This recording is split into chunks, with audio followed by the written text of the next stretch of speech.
할렐루야, 주님의 이름을 찬양합니다. 오늘도 주님의 은혜가 충만한 하루 되기를 소망합니다. 함께 찬송가 270장 찬양하시면서 6월 5일 금요일 새벽 예배를 시작하도록 하겠습니다.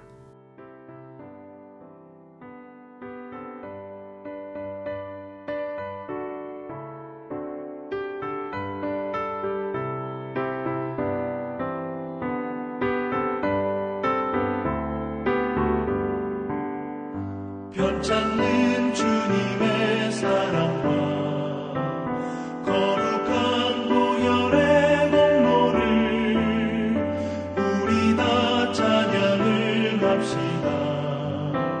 주님을 만나볼 때까지 예수는 우리를 깨끗게 하시는 주시니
주님의 거룩한 보혈을 날마다 입으로 간증해 담대히 싸우며 나가세 천국에 들어갈 때까지 예수는 우리를 깨끗게 하시는 주시니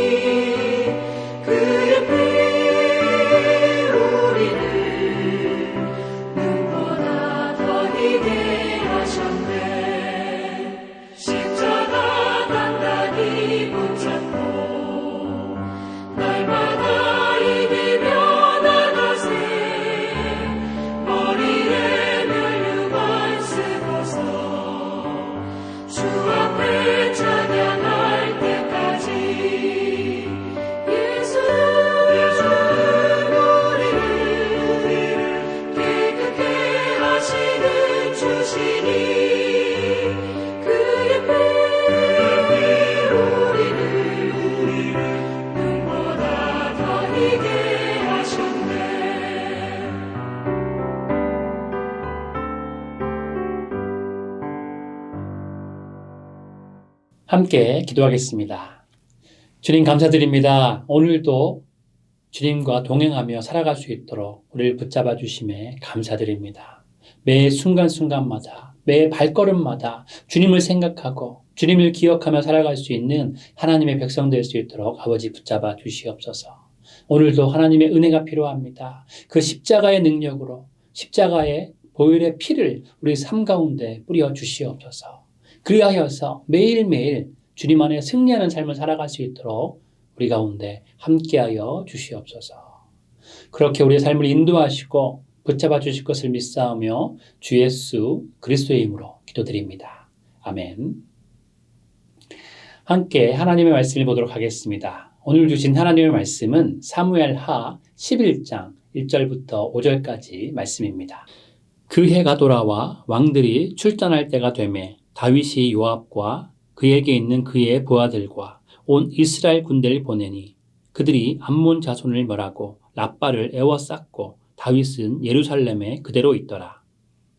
저녁 때에 다윗이 그의 침상에서 일어나 왕궁 옥상에서 거닐다가 그곳에서 보니 한 여인이 목욕을 하는데 심히 아름다워 보이는지라.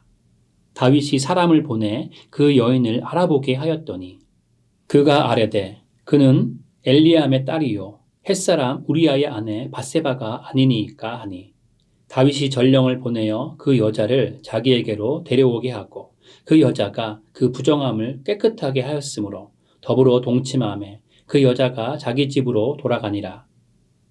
그 여인이 임신함에 사람을 보내 다윗에게 말하여 이르되 내가 임신하였나이다 하니라. 아멘. 주 안에 사랑하는 성도 여러분, 신앙생활에서 가장 위험한 순간은 언제일까요? 어려움을 만날 때일까요? 시험을 당할 때일까요? 아니면 실패할 때일까요? 그런데 사실 의외로 그렇지 않습니다. 가장 위험한 순간은 긴장이 풀릴 때입니다. 영적으로 방심할 때입니다.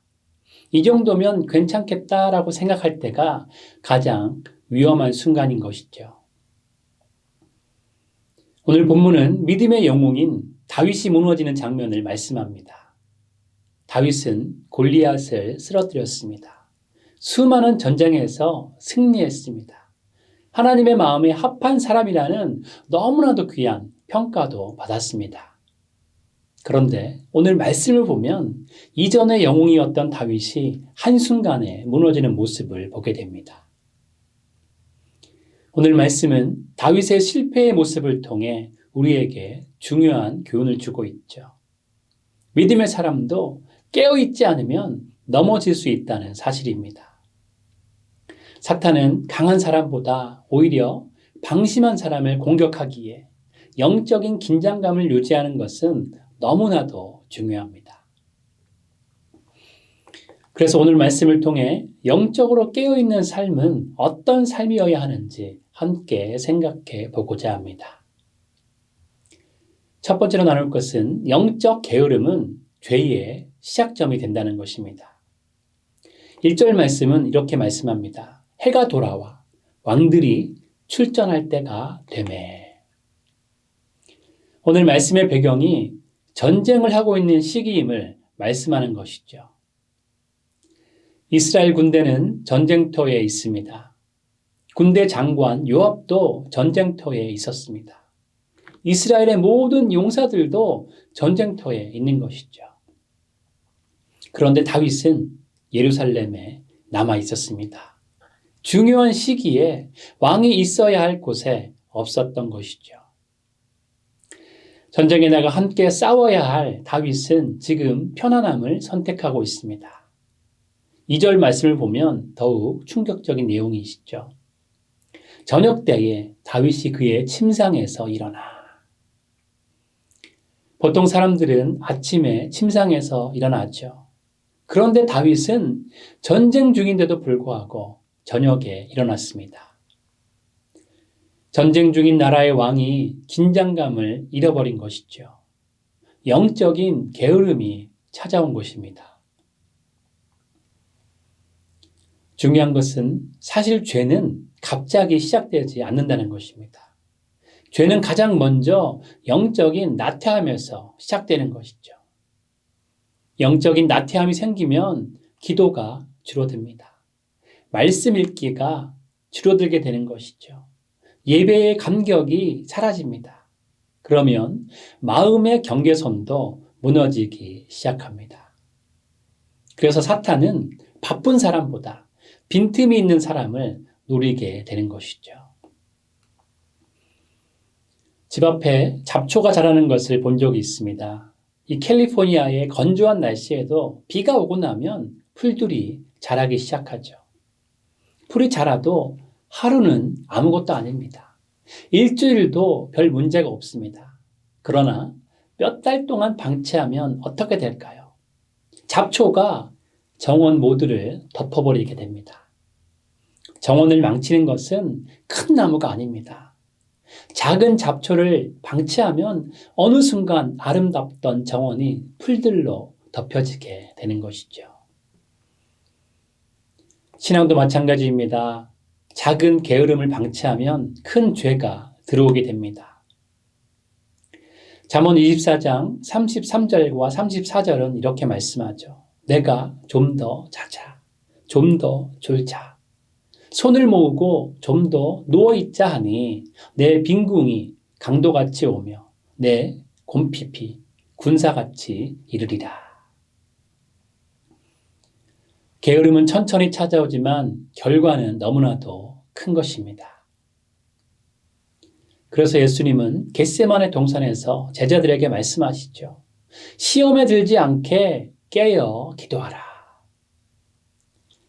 예수님께서 죄를 이기는 첫 번째 방법으로 깨어 기도하라고 말씀하시는 것에 우리는 귀를 기울여야 할 것입니다.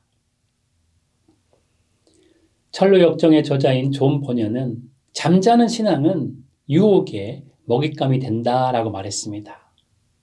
이 말은 철로 역정을 요약하는 말로 자주 인용되는데 깨어있지 않고 잠자고 있던 다윗의 마음은 결국 유혹 앞에 무너지고 말았던 것이죠. 사랑하는 성도 여러분, 영적 게으름을 절대 가볍게 생각하지 마시기 바랍니다. 작은 방심이 큰 실패의 시작이 되기 때문이죠. 그래서 오늘 우리는 우리의 영적 상태를 점검해 봤으면 좋겠습니다. 내 삶 가운데 기도가 살아있는지, 하나님의 말씀을 마음 다해 사모하고 있는지, 예배가 여전히 감격스러운지. 깨어있는 사람은 넘어질 위기에서도 하나님께 가까이 나아갑니다. 영적으로 깨어있으면 위기뿐만 아니라 사탄의 유혹과 공격에서도 이길 수 있는 것이죠. 사랑하는 여러분 모두는 영적으로 깨어있으므로 늘 하나님과 동행하시며 승리하는 삶을 사시기를 주님의 이름으로 축복드립니다. 두 번째로 나눌 것은 죄는 작은 시선에서 시작하여 큰 파괴로 이어진다는 것입니다. 다윗은 게으름을 피우다가 느지막에 왕궁 옥상을 거닐다 목욕하는 여인을 보았습니다. 문제는 보는 것 자체가 아니죠. 문제는 시선을 멈춘 것입니다. 다윗은 목욕하는 여인에게서 눈을 돌리지 않았습니다. 그리고 자신의 마음을 허락했습니다. 마음이 정해지니까 어떻게 됩니까? 이어서 여인이 누구인지 알아보게 합니다. 그리고 결국 다윗은 밧세바와 동침하게 됩니다. 이 모습을 보면 죄는 계단처럼 진행되는 것을 깨달을 수 있죠. 보고, 생각하고, 원하고, 행동하게 됩니다. 야고보서 1장 14절과 15절은 이렇게 말씀합니다. 오직 각 사람이 시험을 받는 것은 자기 욕심에 끌려 미혹됨이니 욕심이 잉태한 즉 죄를 낳고 죄가 장성한 즉 사망을 낳느니라. 죄는 항상 성장합니다. 멈춰 있지 않습니다. 작은 불씨 하나가 큰 산불이 되는 것과 같습니다. 봐야 할 것을 보지 않고 영적인 게으름에 빠져 보지 말아야 할 것을 보게 되면 죄가 점점 커지게 되는 것이죠. 운전을 하다 보면 휴대폰에서 알림이 뜰 때가 있습니다. 왠지 급한 일일 것 같아서 1초만 보고 싶은 마음이 생깁니다. 잠깐은 괜찮은 것 같습니다. 그러나 그 짧은 순간에 사고가 발생하기도 하는 것이죠. 사실 문제는 휴대폰이 아닙니다. 잠깐이면 괜찮다는 그 마음이 문제인 것이죠. 잠깐이면 괜찮다는 마음을 먹을 때 위험한 일에 노출되게 되는 것입니다. 죄도 그렇습니다. 한 번쯤은 괜찮겠지. 이 정도는 괜찮겠지. 이 생각이 사람을 무너뜨리게 되는 것이죠. 욥은 이렇게 고백합니다. 내가 내 눈과 약속하였나니 어찌 처녀에게 주목하랴. 욥은 죄가 눈으로 들어온다는 사실을 알고 있었던 것입니다. 그래서 미리 자신의 마음에 결단을 내린 것이죠. 다윗과 욥의 차이가 무엇이냐면 다윗은 시선을 방치했습니다. 그러나 욥은 시선을 지켰습니다. 이 작은 차이가 완전히 다른 결과를 만든 것이죠. A.W. 토저는 이렇게 말합니다. 우리가 무엇을 바라보느냐가 결국 우리가 어떤 사람이 되는지를 결정합니다. 오늘 우리는 무엇을 바라보고 있습니까? 세상의 욕망입니까? 비교와 시기입니까? 아니면 하나님입니까? 우리의 시선이 머무는 곳에 우리의 마음도 머물게 되는 것이죠. 그러므로 시선을 지키시기를 당부 말씀드립니다. 눈을 지키는 사람은 마음도 지킬 수 있습니다. 오늘도 오직 하나님께만 마음을 두시고 오직 말씀에 시선을 집중하시는 여러분 모두 되시기를 주님의 이름으로 축원드립니다.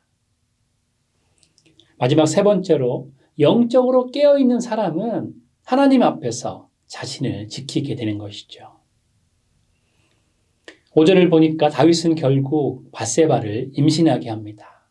더 큰 문제는 이 사건이 여기서 끝나지 않는다는 것이죠. 이후 다윗은 죄를 감추기 위해 거짓말을 합니다. 우리아를 속이려 합니다. 그리고 결국 우리아를 죽게 만들었습니다. 한 번의 죄가 더 많은 죄를 낳게 되는 것이죠. 죄는 절대로 한 번의 사건으로 마치지 않습니다. 그러나 반대로 하나님 앞에 깨어있는 사람은 죄가 자라기 전에 끊어냅니다. 요셉은 죄의 유혹이 올 때 어떻게 대처했습니까? 보디발의 아내가 유혹했을 때 요셉은 즉시 도망갑니다. 그리고 창세기 39장 9절을 보면 요셉은 이렇게 말하는 것을 보게 되죠. 내가 어찌 이 큰 악을 행하여 하나님께 죄를 지으리이까. 요셉은 죄의 유혹 앞에서 사람보다 하나님을 먼저 보았던 것입니다. 그랬기에 넘어지지 않았던 것이죠. 다윗의 영적 게으름은 하나님보다 욕망을 보는 죄를 시작하게 했습니다. 그러나 요셉은 욕망보다 하나님을 보았던 것이죠. 이 차이가 인생의 방향을 결정한 것입니다. 어느 회사에서 중요한 보안 시스템을 관리하는 직원이 있었습니다. 그는 매일같이 점검을 반복했습니다. 어느 날 누군가 이렇게 물었죠. 매일 똑같은 일을 왜 그렇게 꼼꼼하고 열심히 성실하게 합니까? 그 보안 직원은 이렇게 답합니다. 사고는 점검하는 날이 아니라 점검을 생략하는 날 발생합니다. 신앙도 같습니다. 매일의 기도, 매일의 말씀, 매일의 회개, 이런 작은 영적 습관이 우리를 죄로부터 지켜주게 되는 것이죠. 찰스 스펀저는 이렇게 말합니다. 하나님과 가까이 걷는 사람은 죄와 멀리 걷게 됩니다. 사탄은 우리를 완벽하게 무너뜨리기 전에 먼저 깨어있지 못하게 만듭니다. 그렇기에 우리는 매일 하나님과의 거리를 점검해야 할 필요가 있는 것이죠. 하나님과 가까이 있는 사람은 유혹보다 하나님의 음성을 더 크게 듣기에 우리는 매일 하나님께로 나아가야 하는 것입니다. 사랑하는 성도 여러분, 오늘 말씀은 다윗의 실패를 기록하고 있는데 사실 오늘 말씀은 우리에게 주시는 하나님의 경고입니다. 다윗은 특별히 악한 사람이 아니었습니다. 다윗도 우리와 같은 사람이었습니다. 그래서 다윗의 실패는 곧 우리에게 가능성이기도 한 것이죠. 그러나 감사한 것은 하나님께서 우리를 홀로 두지 않으신다는 사실입니다. 성령께서 우리를 깨우십니다. 말씀으로 경고하십니다. 기도로 우리를 붙들어 주십니다. 그리고 항상 함께 하시면서 하나님의 은혜를 우리에게 부어주시는 것이죠. 그렇기에 중요한 것은 영적으로 깨어있는 것입니다. 기도에 깨어있으면 우리가 하나님 안에 거할 수 있는 것이죠. 그렇기에 말씀에 깨어있으시기를 권면드립니다. 예배에 깨어있으십시오. 마음의 문을 지키시기 바랍니다. 오늘도 사탄은 틈을 찾고 있습니다. 그러나 하나님께 가까이 가는 사람은 넘어지지 않습니다. 영적으로 깨어있는 사람은 유혹을 이깁니다. 영적으로 깨어있는 사람은 죄를 멀리합니다. 영적으로 깨어있는 사람은 하나님과 동행합니다. 오늘도 하나님 앞에 깨어있는 믿음의 사람으로 살아가시는 여러분 되시기를 소망합니다. 시험에 들지 않게 깨어 기도하라. 이 주님의 음성을 매일 마음에 새기며 살아가는 우리 모두가 되기를 주님의 이름으로 축원드립니다. 함께 기도하겠습니다. 주님 감사드립니다. 오늘도 주님과 하루를 시작합니다. 오늘도 말씀으로 주님 앞에 나아갑니다. 오늘도 기도함으로 하나님과 동행하는 삶을 살기를 소망합니다. 주님, 우리가 영적으로 매일 깨어있게 하시고 주님 안에 거하게 하시고 주님의 은혜와 주님의 돌보신 가운데 살아갈 수 있는 하루하루 될 수 있도록 우리를 붙잡아 주시옵소서. 우리가 시선을 다른 데 두는 것이 아니라 오직 하나님께 두기를 소망합니다. 주님만을 바라보고 주님만을 의지하고 주님만 따라가면서 영적인 보호막 가운데 들어갈 수 있는 우리들의 삶 될 수 있도록 주님 우리를 붙잡아 주시고 인도하여 주시옵소서. 그렇게 함께 하시고 이끌어 주실 주님을 찬양하며 주 예수 그리스도의 이름으로 기도드립니다. 아멘. 함께 주님 앞에 기도하며 나가도록 하시겠습니다.